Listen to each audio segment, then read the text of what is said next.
Welcome, welcome again.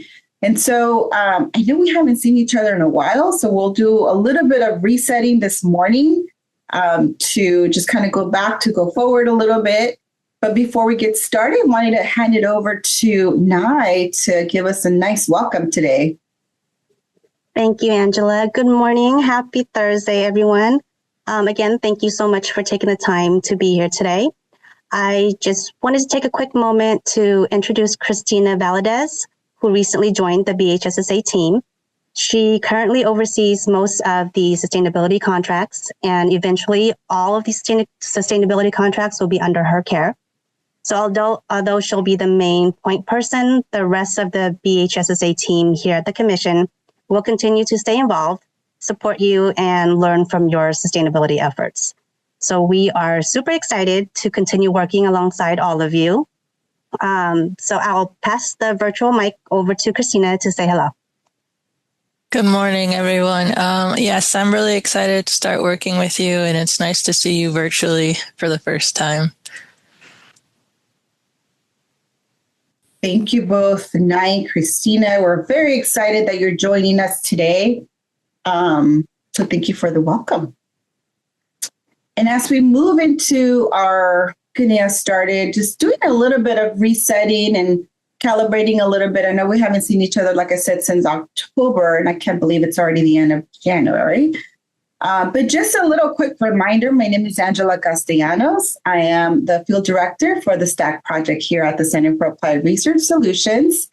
And also welcome everybody in this space today. And just a reminder that the Extending Our Efforts is a BHSSA cohort of grantee partners from 20 counties all across California, varying in size and region. It's like a road trip all across California, right? From Southern California all the way up to the top. And so really what we have a few shared agreements for the cohort for this particular space is that one is to really develop an understanding of sustainability in BHSSA programs. The second is developing a stakeholder resource map through this journey. The other component as well is to support a development of a plan for sustainability with practical next steps. And this particular learning collaborative is where we're all going to be receiving some sort of guidance or technical support through STACK and our wonderful TCT coaches that are going to introduce themselves in just a second. And also just during this entire process, right? So we're really connecting here in this space to really support all of you in the sustainability journey as well. So I'm actually going to pause and have Miriam and Stephanie reintroduce themselves and say hello.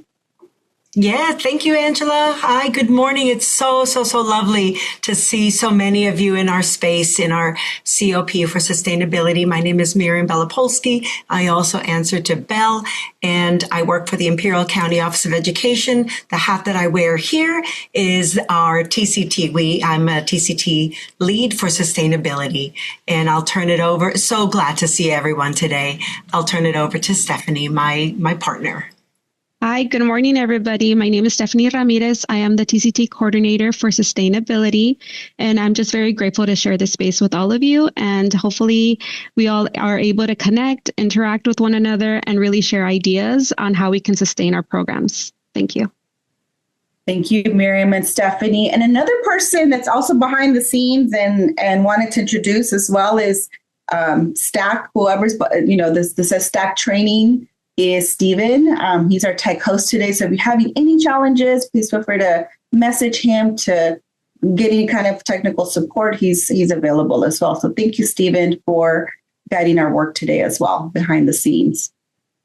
And so as we start to kind of think about our journey today, I love this slide. I know you've seen it before in other spaces, but it really just helps to just kind of validate some of the work that we're doing here as well. But also, as you look at the slide, think about what resonates for you in this community agreement. I think for me today, because what we have planned for today, one of the pieces that really stands out to me is saying a jaggedy, right? So that's a really cool community agreement for me because we have a new piece that we're going to be introducing today. So as you kind of think about this slide, choose one that really resonates for you, right? Making sure that we're also supporting each other through this journey today. All right, so this is going to be our lay of the land, what's our journey today. So we're going to do a welcome and reconnecting, looking back to prepare to move forward as well. So we're going to do a little bit of a review, and then also what is 2026 going to look like for extending our efforts, community of practice. And then we're going to introduce a dilemma protocol, right? So we're going to be really looking at this peer exchange huddle process. And then we're going to have a conversation about looking forward, right? So what does this 2026 look like for us? How can we best support the work that you're doing out in your counties? And then we're going to end at 11:30. But between 11:30 and 12, it's also an optional peer coaching where Miriam, Stephanie, and I will stay and hang out with you if you have any additional questions or any TA support that you may need as well.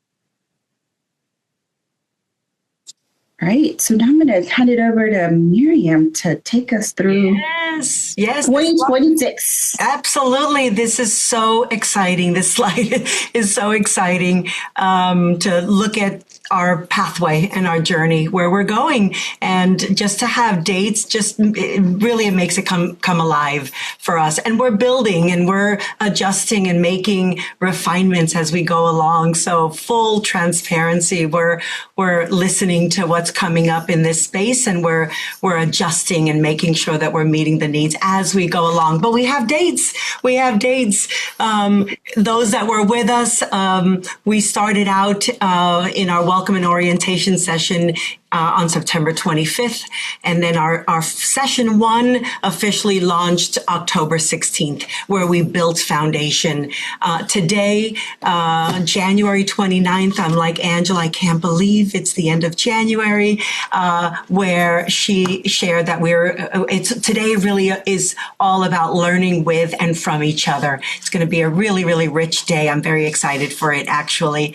And then you'll see us again. You'll see on February 19th, we're back in the main session. When we say main session, we mean this space right here, our COP space. What's also really exciting is the lighter blue, we're introducing office hours.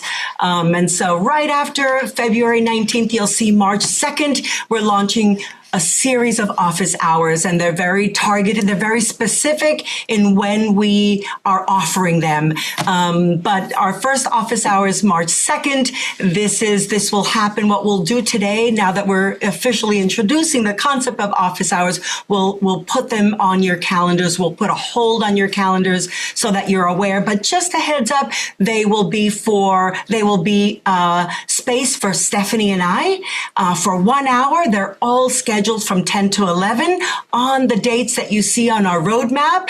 And it's an optional peer coaching time for COP, sustainability grantees, all of you that want to come into the space and be a thought partner. The office hours are built related to this COP for sustainability. So you're welcome we will have the link open, the Zoom link open at the dates and times 10 to 11. And on these dates, we will be there. Stephanie and I will be there as your TCT support coaches.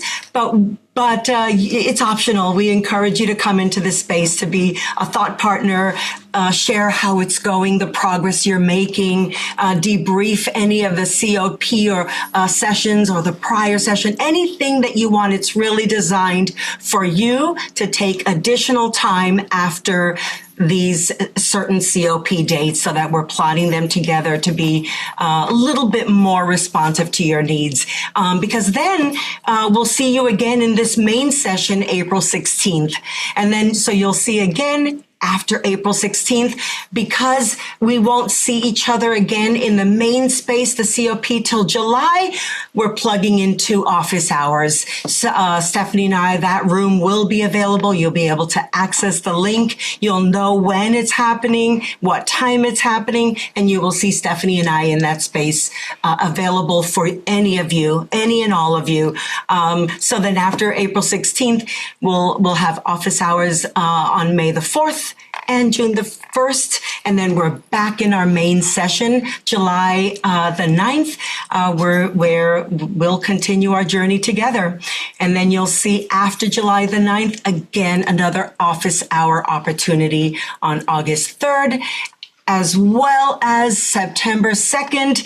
And then you'll see on October 8th, we're going to be extending our impact. So calendar, you should have, Angela chime in, but they should have the COP main session dates on their calendars already.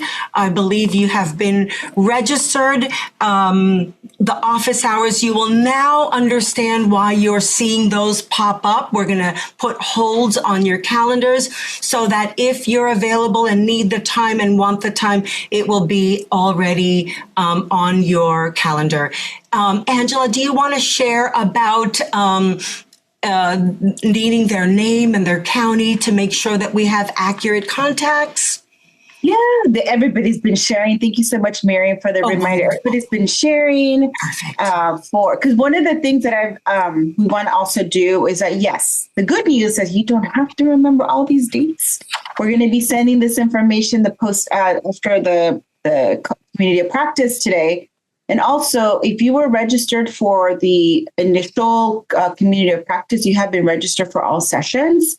But we're going to be also sending the registration link just in case you need to invite other team members or different things like that. And that was the good news. You don't have to remember all those dates. Actually put them in the chat, and then we'll follow up with you again after the community of practice event. They're very exciting. And this is our flow. This is our sustainability journey.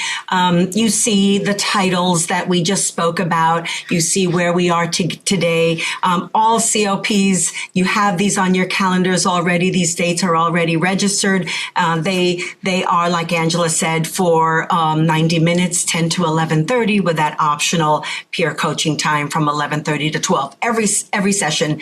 And so session 2 says, learning with and from each other. We have to be honest in terms of the descriptions that they are developing.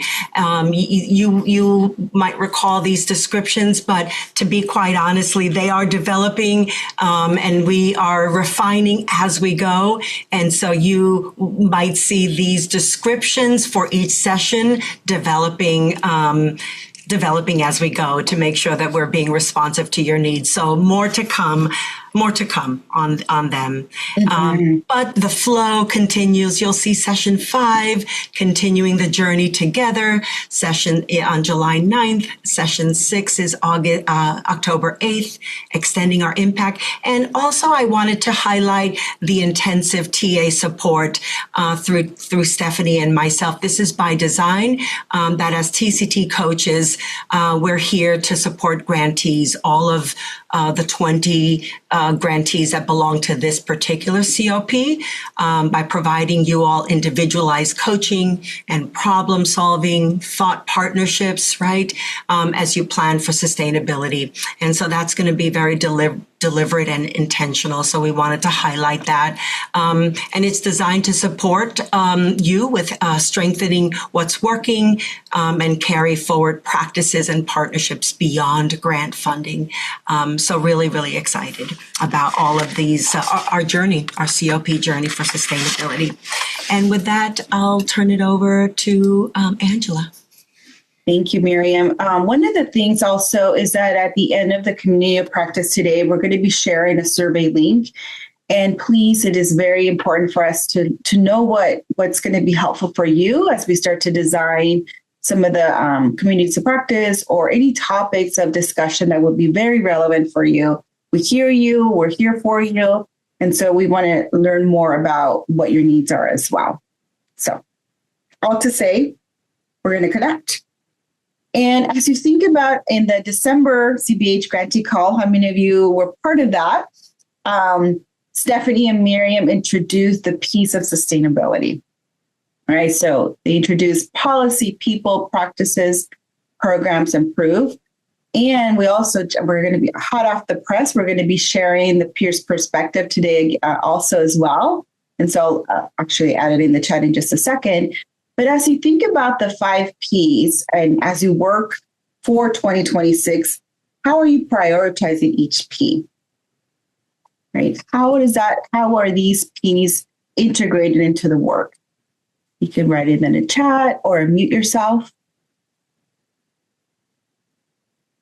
There's some pieces around for you in your sustainability plans or work that you're doing.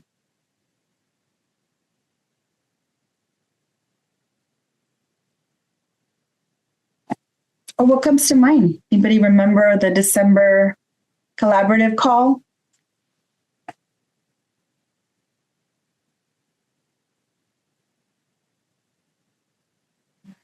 The good news is that we're going to do a nice review today around the 5 Ps, just to refresh some of those areas. But continue to think about this particular question as we dive into today's review, and also in our discussion as well during our discussion for the peer huddle that we're going to provide in just a second.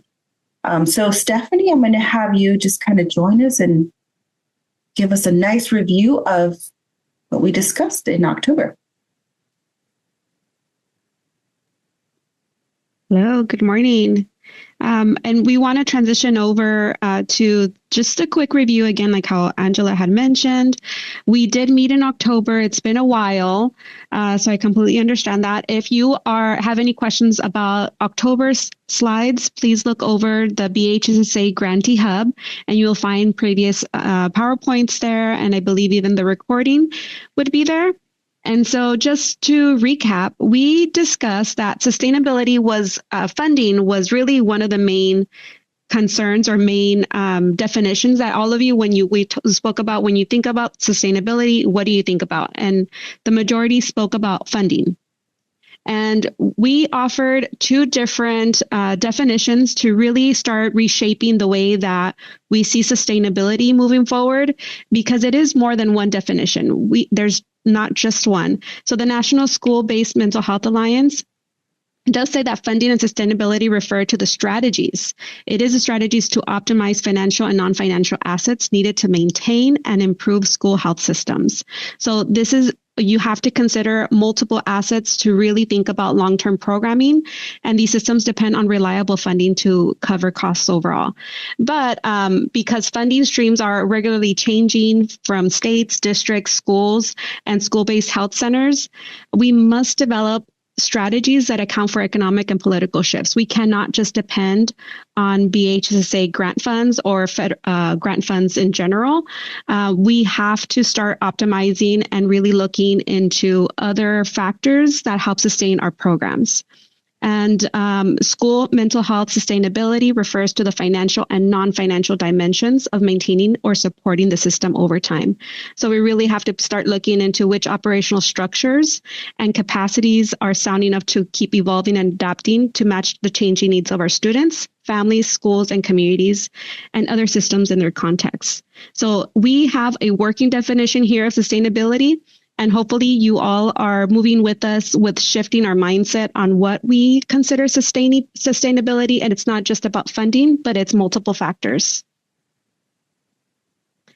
We revisited the foundations of school mental health. So they provided some school mental health quality assessment domains and indicators that help sustain programs.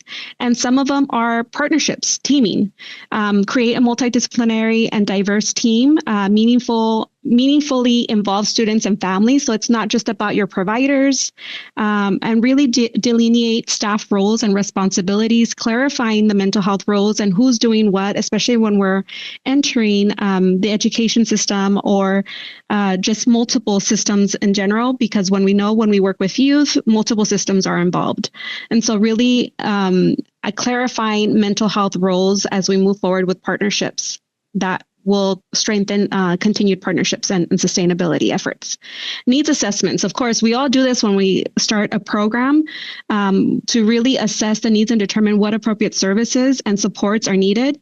And when funding changes, we also shift our priorities, and we have to reevaluate what is worth sustaining with the funds that we have.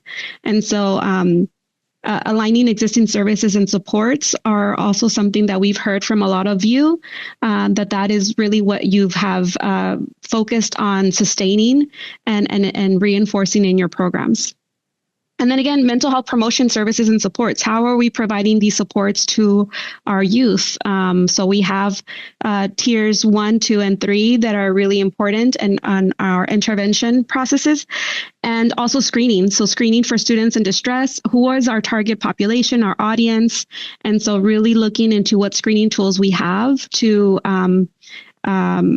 provide a data-driven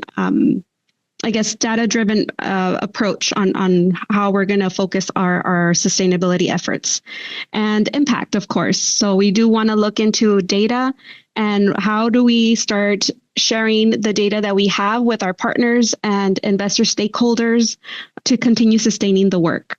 And funding sustainability, this is something that we dove a little bit deeper in. And if you take anything from this, really on our part, Miriam and I continue working with you all and other grantees. We really emphasize that the best practices is always to use multiple and diverse funding and resources to support a full continuum of school mental health. Really leveraging those resources to attract potential contributors and have continued strategies and adaptability and your strategies on how to retain staff is always great, and maximize expertise and resources of partners to support ongoing professional development. And we really want to reiterate here. So if you want a thought partner, want to discuss where you're at and what resources you are using right now, please tap into Miriam and I. We could have a TA session with you, and we can really go dive deeper in exploring all these domains. And these are other additional exploring elements. So just a very quick snapshot of our discussion in October. We discussed, of course, financial sustainability. So we spoke about grant dependency and how that can maybe be an obstacle in sustaining our programs. So diversified funding is definitely the best approach, looking into budget allocation, cost sharing, and building reimbursement models if appropriate. Maintaining fidelity and quality and relevance of our services over time.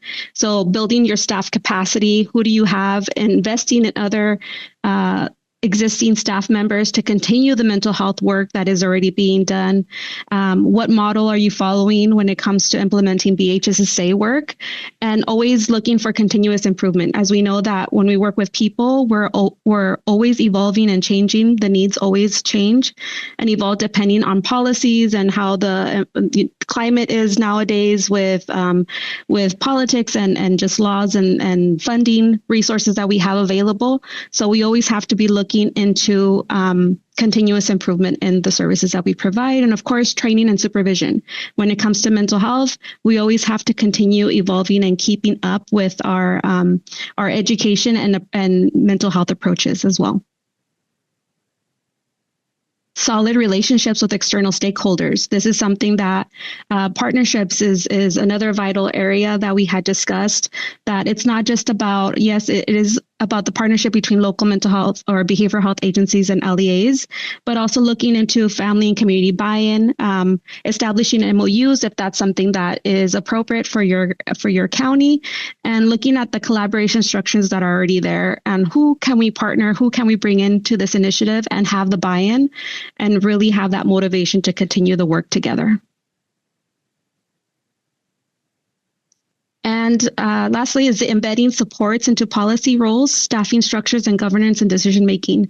So we discussed how we have to provide clarification on our mental health roles and seeing how we could start implementing the use of mental health supports into district policy.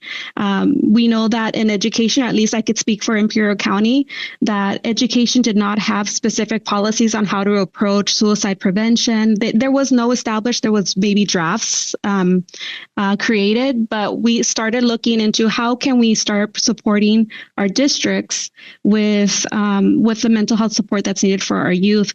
And so conversations about revisiting and revising district policies were established, and clarifying what was our mental health role there and who were the mental health providers there. So we know that there's school psychologists, school counselors that also serve as our mental health teams on campuses, and what's the structure or the flow chart on when to tap into which mental health professional. In addition, having communication or ongoing communication with your existing governance structures on how these mental health roles are going to help support and strengthen the services for our youth. And that also creates accountability systems. So that way everybody knows their role, everybody knows what their lane is, and the whole, the vision or the purpose moving forward with mental health services, school-based mental health services on campuses. And here I'll bring it back to Angela. Well, thank you, Stephanie. That a beautiful recap of the last couple of months. I'm just going to pause to see if anybody has any additional comments or questions around this recap or information or any additional comments around it.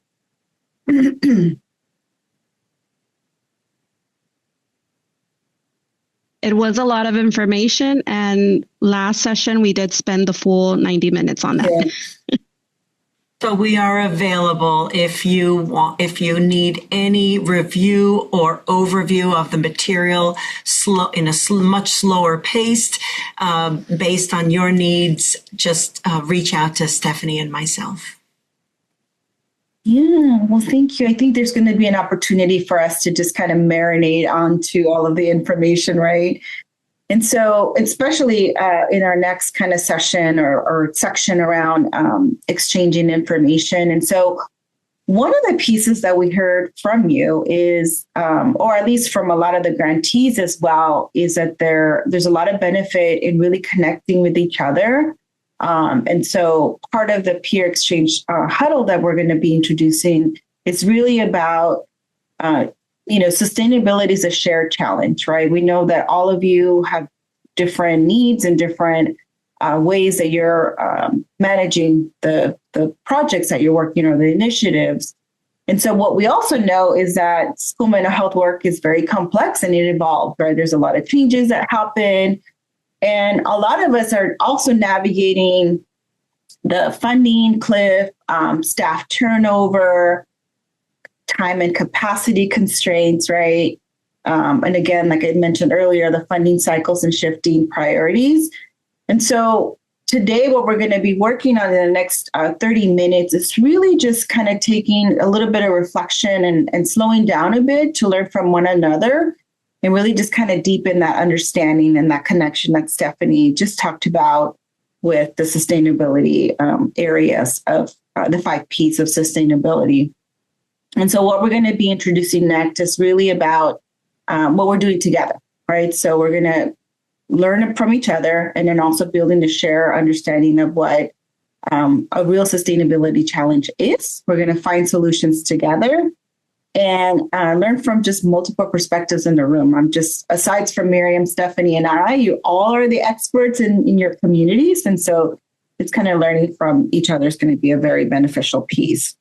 And so as we dive into the peer exchange huddle, the invitation of what we're going to be doing next is for the next, like I mentioned, 30 minutes or so, we're going to review and study a sustainability dilemma. We're going to be introducing and showcasing it here. And then we're going to talk about some of the different levels that surround this particular dilemma. And again, learning from all of you as well. And the flow, what's going to happen is that Stephanie's going to be sharing the dilemma. We're going to go through it. There's going to be a specific prompt. And then we're going to give each other a minute or so to just kind of dive into the information. So the invitation right now is however you take notes electronically or you get a piece of paper. I am very old school and I still have paper pad in front of me. And so I take notes on my pads here, but just kind of thinking about some ideas, right? And then we're going to jump into a conversation with another pair, another county. and then have a discussion around some of the ideas that came up out of this dilemma. And then we're going to merge into quartets. And then the final piece is that we're all going to come back together and debrief this process and possibly come up with a solution on a now what conversation. So that's the flow for today, the next 30 minutes. And I think I already explained this already, but again, the reminder is that Stephanie's going to be sharing the dilemma. Alone, you're going to think about the prompt or the response for about 3 minutes or so. Then you're going to be paired up. If you have any tech issues or conflicts, please, you can message me or Stephen, and then we want to make sure we'll leave you in the main room. Or if you have any problems with tech today, with not being able to share. And then in pairs, you're going to be combined with somebody to have a conversation for about 7 minutes. And after those 7 minutes, we'll have you get into quartets. And then after that, we'll come back into the whole group and share out and debrief the conversation. Pausing for questions around the flow of the peer exchange huddle process. Okay. And I just want to add, if you are able to, it is there is a lot of wealth of information within the community. If you are able to have your cameras on, unmute yourselves when we do the breakouts, I think we can maximize in the experience. Just let us know if there is something, if you're having technical issues, we completely understand, but just to keep that in mind as well as we move into the breakouts. Thank you. Okay, I'm actually going to read the dilemma. So are we ready? Yeah. We are. Okay. So this is our context for our dilemma for today. Okay, we're modeling this experience. Our school district provides school-based mental health services to support student well-being, academic success, and positive school climate. We serve students through individual counseling, group support, and classroom-based wellness activities. Demand for services continues to grow, but our staffing and funding are limited. We want to provide timely mental health support to all students who need it. However, we only have a limited number of clinicians and limited funding to support services. We are facing a tension between serving as many students as possible through brief and group-based supports, providing more intensive ongoing services to students with higher needs. If we focus on brief and group supports, we can reach more students, but may not be able to provide enough support to those with more serious needs. If we focus on intensive services, we can better support high-need students, but we may not be able to reach as many students overall. Additionally, we feel like both approaches are important. Choosing one limits the other. And so the question for our dilemma is, how do we balance broad access to mental health supports with meeting the needs of students who require more intensive services? Lots of great conversations, and we cannot wait to hear what your conversations were about. So I'm going to hand it over to Stephanie to get us learning more about what you talked about. Yes, thank you all. Thank you for, we really appreciate the conversation that was had, the engagement. This is what a community of practice is really to learn from each other and one another and really hear your thoughts. It does require a bit of vulnerability to really share what you're thinking and perhaps even how your own experience is with these difficult dilemmas. And this is why this dilemma protocol is meant. It's really to help build engagement and communication when it comes to difficult situations that we may encounter in our programs. And what better use of our community practice than to share our thoughts with each other and really brainstorm ideas to keep moving forward. And so with that, we did have 4 breakout rooms in the quads. And we really want to invite each group to really say a little bit and speak on how that experience was and what was the conversation, to really synthesize that conversation within your groups. So who wants to go first? There was 4 groups together right now.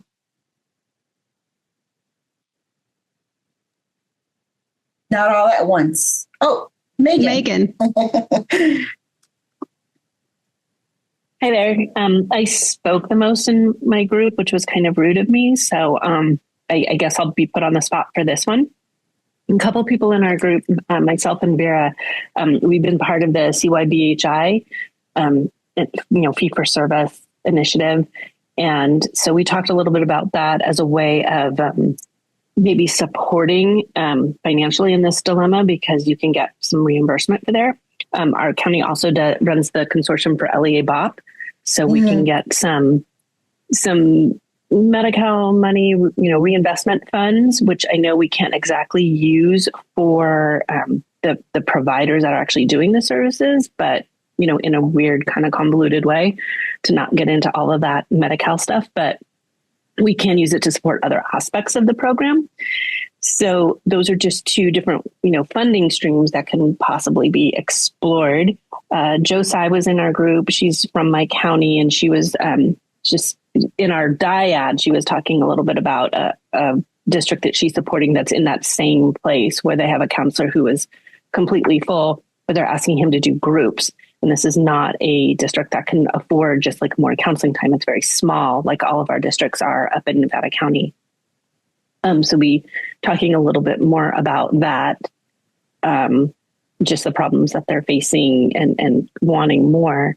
Within the dilemma, I did kind of wonder, they're doing all these things and they sound good, but they said that the need is growing. So maybe what they're doing right now and how they've divided up their services isn't quite working. Because it sounds good. We have students who have individual counseling group support and classroom-based wellness activities, and yet the need is continuing to grow. And maybe that's because these are new services, or like I told my group, if you build it, they will come. So it's kind of bubbling up before you're starting to see the strong effects of Tier 1.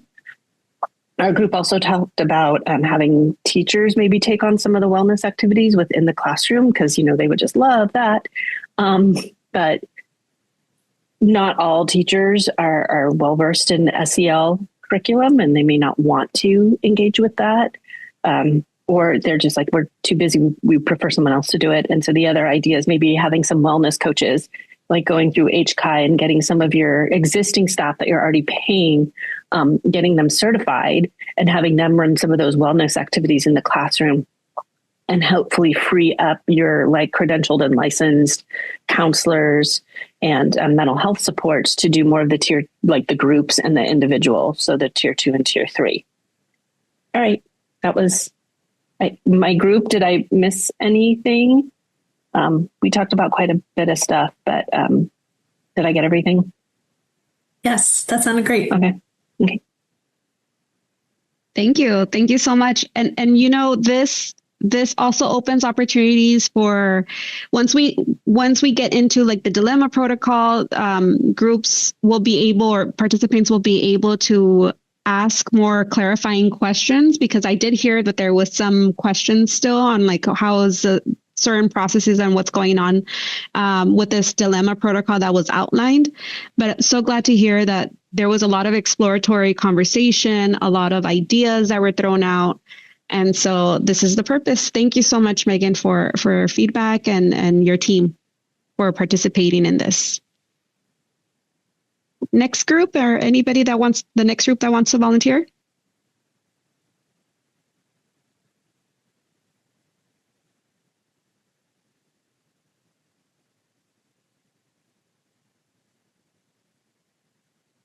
This process, there's no right or wrong answer. Even if it was, I don't know. What was the tone of your group? Were you stuck? Were you not? Did you have some ideas? Were they maybe non-traditional ideas, or just clarifying questions? What stood out in your group? I I'll go from our group. So we had a good group with a lot of different. We had some an LEA representative, and we had somebody from a county behavioral health team. So I think we had some good differing perspectives. I think some of the things we talked about is some questions about this scenario, or some questions we would pose to this school district to help them understand their dilemma. So one is understanding what the school population looks like. Is it a high Medi-Cal population? Is it a high commercial population? I think that we discussed about how that might help inform pathways forward. We also talked, we spent a really long time sort of talking about what is meant by students with higher needs? What does that look like? And thinking about, does the school district have a certain perspective or understanding about what higher needs looks like? That might be different than if they were to go to the county behavioral health department or a community-based partner and say, we have a bunch of students with really intensive, with a need for intensive mental health services.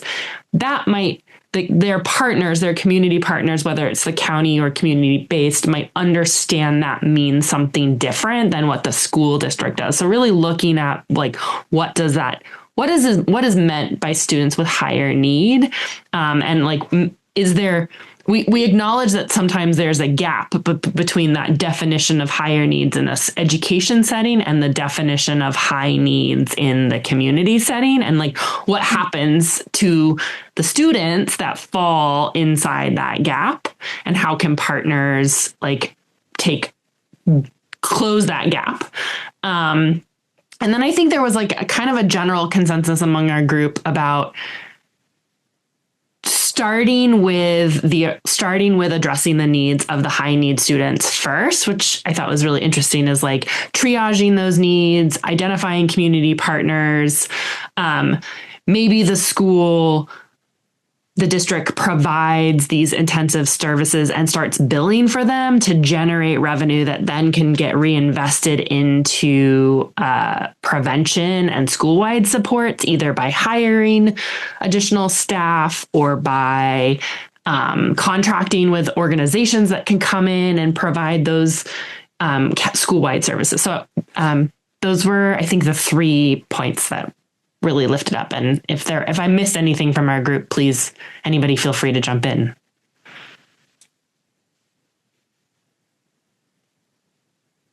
Mandy said, well said. Thank you, Lisa. Thank you for your team's participation. Your group really gave a lot of great feedback, a lot of good ideas that were flown out. And definitely if those are really great strategies or ideas to move forward with this dilemma. We appreciate it. Next group that wants to volunteer. One of the things, while folks get ready for sharing now, is that I'm hearing really great ideas. I'm taking notes here. But one of the pieces that we were discussing while everybody was chatting was really about how do we look at the partnerships and the 5 Ps, right? Because that's one of the pieces that kind of stand out to me, as both Lisa and Megan shared. I also like the curiosity around what does this high needs look like? And it kind of reminded me when I started at one of the school sites when I was a counselor on special assignment. And one of the things that I always kind of say is if you're, and exactly what Megan was saying, you build and they'll come, right? But sometimes what happens with the increase in referrals is that when you start to implement new programs, people are much more aware. So people are starting to refer. And so I like that curiosity around what does this mean? What do high needs mean? And then kind of developing the pathway or the plan for that definition. So I really like that. Mm-hmm. Yes. Okay. Well, if nobody wants to say anything, I do want to open it up to just unpacking this dilemma protocol, what we just did right now. We want to hear from you. what stood out for you about this process? Have you done this process before? Have you done this in a COP at your counties, within your own teams? Was there something that feels more important to you to hold on to from this process overall, even just hearing other people's feedback or the way that the pairing and the quads were organized? Was it beneficial at all to add to your individual reflection? Any thoughts? I can speak to that.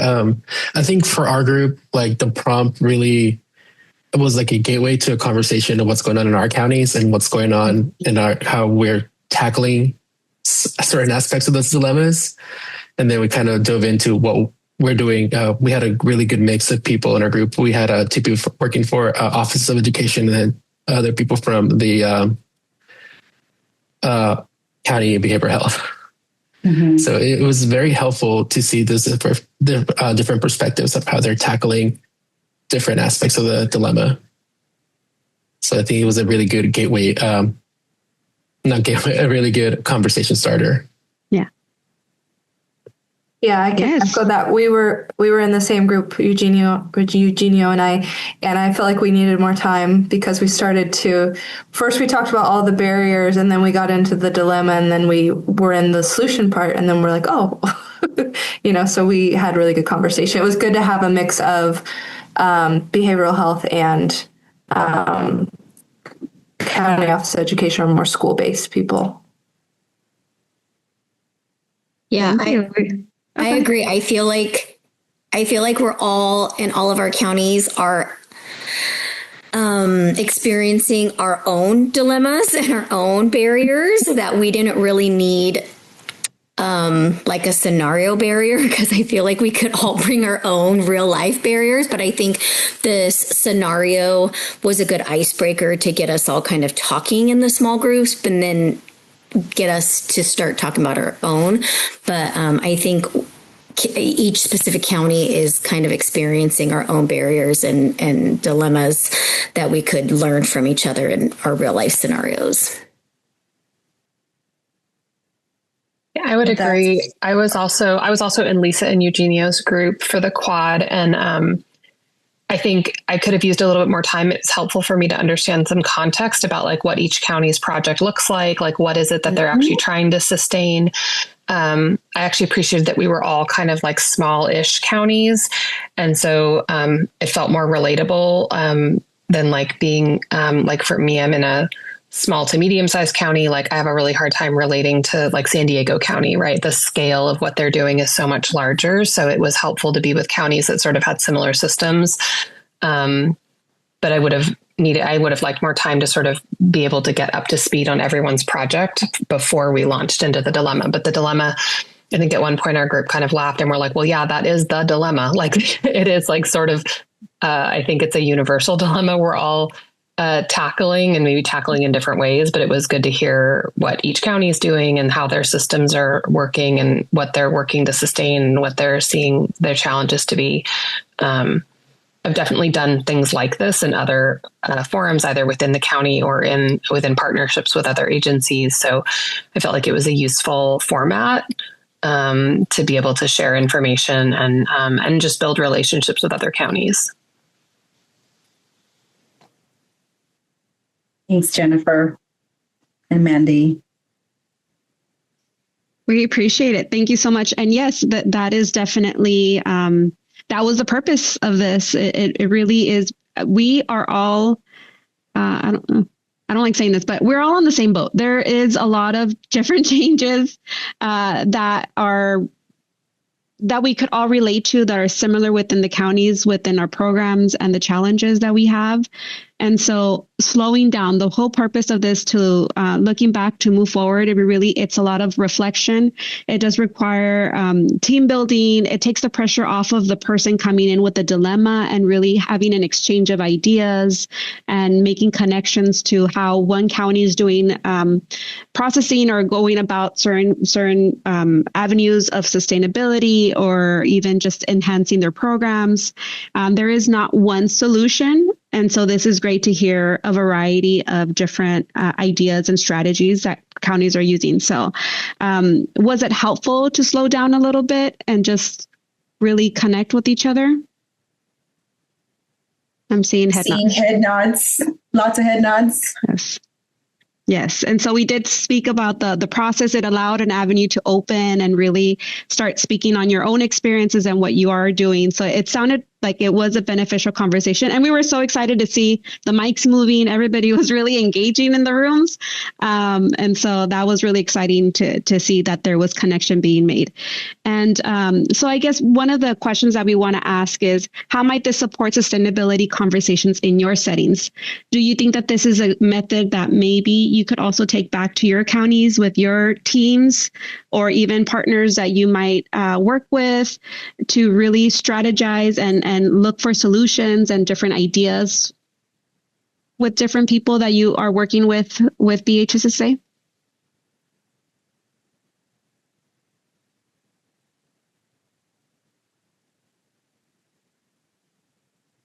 I added the process. You can tailor it how you want to tailor it, but this is a great conversation starter. So you can take this process back to your own teams, have a conversation around the dilemma, and then finding some solution. I think one of the other pieces of what we're talking about is that this is a shared dilemma, right? So it's difficult when one person has to make the decision. The nice thing about this process is that there's a couple of people that can provide the solution, and then also you get more buy-in from all of your different partners to come up with some sort of solution. Teachers, principals, community districts, right? It's a really great process to do. And with that, we really want to thank you with your openness and sharing with one another. And because looking ahead, so what's next in the series? We heard very valuable feedback today. And one of the things that we discussed, I know this is something that we reviewed early on. We discussed on the dark blue, we discussed that those are the main sessions that we're going to have moving forward. We do have TA office hours that are also going to be available to you all. But in addition to that, because this dilemma protocol, it resonated with you that this was effective. It brought your own dilemmas to surface, and those were the deep discussions that you all engaged in. What our plan is, and what we want to do to really enhance this community of practice, is for our next main session, which is in April 16th. February. I'm already in May in my mind too. Okay. In February, in 2 weeks, we want to model this again. Not model it, but we want to implement this dilemma protocol, but have at least 2 or 3 of you bring in your own dilemma. And then we could go through this process and have the entire COP, this community, really share ideas and give you feedback or ideas on how you can move forward in your county. And so we do want to ask if there are any volunteers that would like to share a dilemma that you are currently experiencing for February 19th and bring that over. And it could just be a condensed slide like how we had today. Just give us a little context. What is going on and what is your question? What is your dilemma? So the team, this community can work on finding solutions or exploring what other options or avenues that you could possibly use in your county. Yeah, I mean, I don't know, but Mandy kind of keyed it off to, I don't know if she wants to volunteer her county, but sounds like there's a really good interest. And so sign up for the next. It could be a dilemma that you're tackling, that you've already are starting. This is just an opportunity to bring a new dilemma, that same dilemma, an ongoing existing dilemma into this space and go through the exercise with this COP to see what flourishes. And so really it's a safe space, and you are in control with how complex, how layered, or how fine-tuned that dilemma is. No, I think Angela said no right or wrong, but it's more and more of this exercise, utilizing this approach that is research-based. It's very effective for dilemma protocols around sustainability. And we learned that sustainability is very broad. It's very layered. So you have lots of opportunities and latitude. Mm-hmm. And to take the pressure off for anybody that wants to volunteer or can volunteer, you only present the dilemma, and then you hang back, take notes. You're going to, the community of practice, this entire community is going to offer ideas, and we're going to go through these thought process again. And you'll be able to have something to take back to your county and with your team to really brainstorm and move forward. So it's a mini TA, but in the community of practice. So we'll be offering ideas as a collective group. It does take the pressure off of the presenter, because all you have to do is just come with us and present the dilemma and take notes. All right. Well, thank you. Is there any volunteers?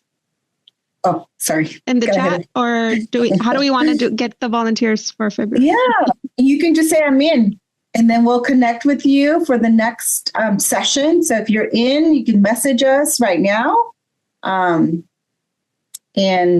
we'll connect with you and get everything organized. So thank you, Leslie. Yeah. And then I think the other nice thing that I love, I think it was Lisa that mentioned it, about part of the other presentation piece is just give us a little bit of context behind what projects or programs you're trying to sustain or you're working on sustaining, so that everybody has an opportunity to learn more about what you're doing. The second piece too is that we have it in another slide, but we do have the deck of the summaries of all the counties of what they're working on, so you can review those as well. But that's a great idea of having everybody kind of share what they're working on as well. All right. Well, that went by really fast, didn't it? And so thank you, Miriam and Stephanie. So as we're closing out today, I know we gave you like a little taste, almost like of the buffet, right? Of all the different pieces that are coming together in 2026. So as you think about the sustainability process or pieces that we talked about today, another aspect that you could also add to this 1-2-4 process is you worked on today, what is your 15% solution? So basically what that means is that if resources, funding, time, or money were not an issue, like what would be the most meaningful action that you would have to really continue on your initiative, your project, your program that you're working on sustaining? So what is your 15% solution? And something to reflect on. We had a lot of reflective questions today, so you can, again, marinate on that particular response. And also, hot off the press, Stephanie and Miriam worked on the peers perspective, which really goes into the 5 P's of sustainability. I added the information in the chat as well, and that's also going to be sent over in the post-event email, but please take a look at it. It's amazing. Thank you, Stephanie and Miriam, for all the work on this. And also, you're also going to get a copy of the slide deck today as well. And these are the pieces that we talked about. So really looking at some of the materials, everything's posted in the hub as well. And the third checkbox here is where you can actually get access to the county summary. So we actually compiled all the different pieces that everybody's working on this in their grant cycle. And this is where you can get access to the hub as well. So we'll put it in the chat. And I want to take a couple of minutes for you take an opportunity to scan the feedback form. We really want to hear from you, what resonated for you today, what landed well, what didn't work, what topics of discussion that you want to learn more about. Please let us know. So I'm going to pause for a minute and have you fill it out. Play some music here, and then just take a couple of minutes to fill out the feedback form for us. And then also, again, if you please join any of the office hours that are offered by our amazing TCTs. If you also need additional TA support, Here's the link for that particular request as well. So we're happy to support you and your needs. And I'm just going to close it off with this quote here. Often when you think you're at the end of something, you're at the beginning of something else, right? So we're starting 2026. I can't say Happy New Year anymore, but I guess I can. But we're also starting new again. So really want to thank you for joining us today, all your participation, your honesty, and your sincere connection was also very special. So thank you so much for joining us. The three of us are going to stay here during the after party at 11 from 11:30 to 12. Please feel free to stay and hang out with us. If you have any additional questions, we'll be here. Stephanie and Miriam, might not if you have anything else to say. No, just really, we know your time is valuable. We really want to make these opportunities innovative and meaningful, and know that we're here in COP, out of COP, office. We are just here for you to be your thought partner and meet your needs in whatever capacity that you may need us. So thank you so much for spending the morning with us. Miss Stephanie? We really appreciate all of your time, your energy, and your connections that you made today. If you wish to hang back, have a conversation with us, we'll be here. Thank you so much. Have a great rest of your day. Thank you, everybody. Enjoy your day.